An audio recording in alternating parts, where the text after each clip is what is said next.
Hello all, welcome to our channel. ఈ క్లాస్లో వచ్చేసి మనము 4th క్లాస్ తెలుగు కంటెంట్కి సంబంధించిన 9th లెసన్ చూద్దాము. 9th లెసన్ ఇతివృత్తము ప్రక్రియ వచ్చేసి ఏంటిది అని అంటే 9th లెసన్ వచ్చేసి మనకు బొమ్మ గుర్రెము.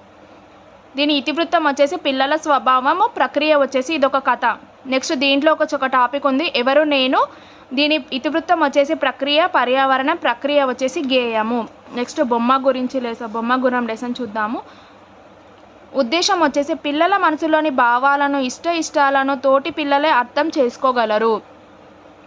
కల్మషం లేని పిల్లల మనసులు ఎంత స్వచ్ఛంగా ఉంటాయో తెలియజేయడమే ఈ పాఠం ఉద్దేశము. బొమ్మ గుర్రం లెసన్ చూద్దాము. మీరు రకరకాల బొమ్మలు ఆడుకుంటారు కదా, కానీ బొమ్మలను కొంటారు, కానీ కొన్ని మీరే తయారు చేసుకుంటారు. అట్లాగే రాములమ్మకు కూడా బొమ్మలంటే చాలా ఇష్టం. తాను ఒక బొమ్మను తయారు చేసుకుంది.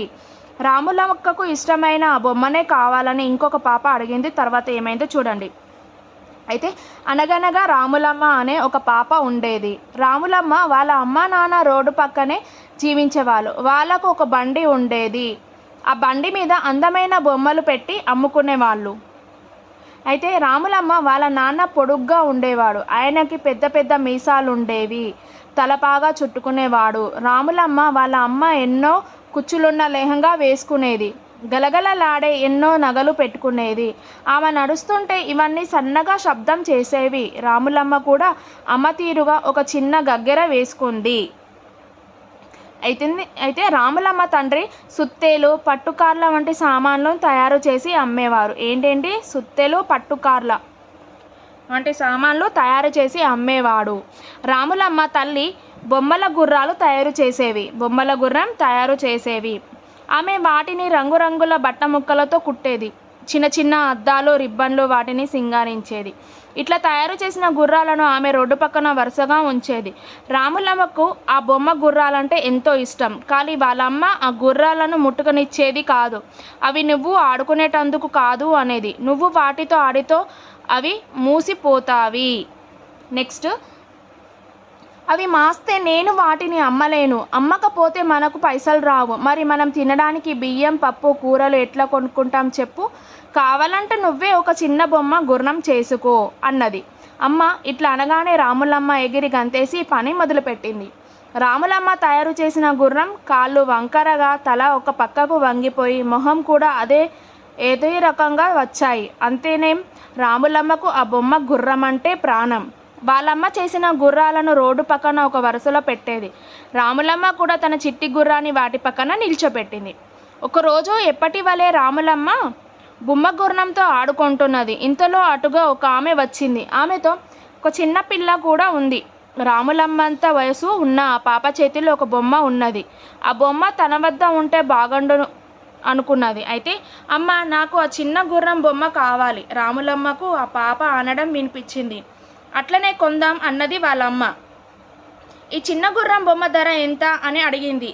అది అమ్మేటందుకు కాదమ్మా, రాములమ్మ తల్లి చెప్పింది.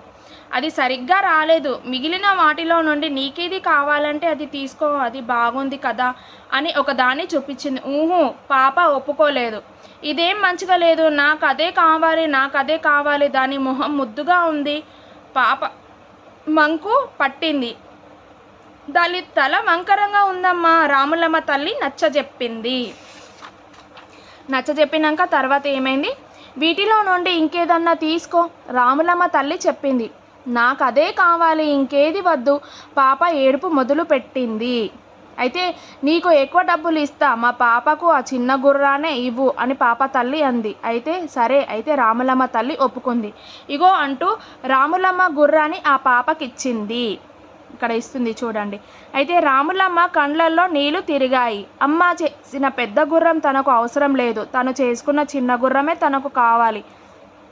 నీ దగ్గరంతా మంచి బొమ్మ ఉండంగా నా గుర్రమే నీకు కావాల్సి వచ్చిందా అని పాపను అడగాలనుకుంది. కానీ మీదికి ఏమనలేదు. తల అటు తిప్పుకొని కళ్ళు తుడుచుకున్నది. ఇంతలో వెనుక నుంచి తన చేతిలో ఏదో పెట్టినట్టు అనిపించి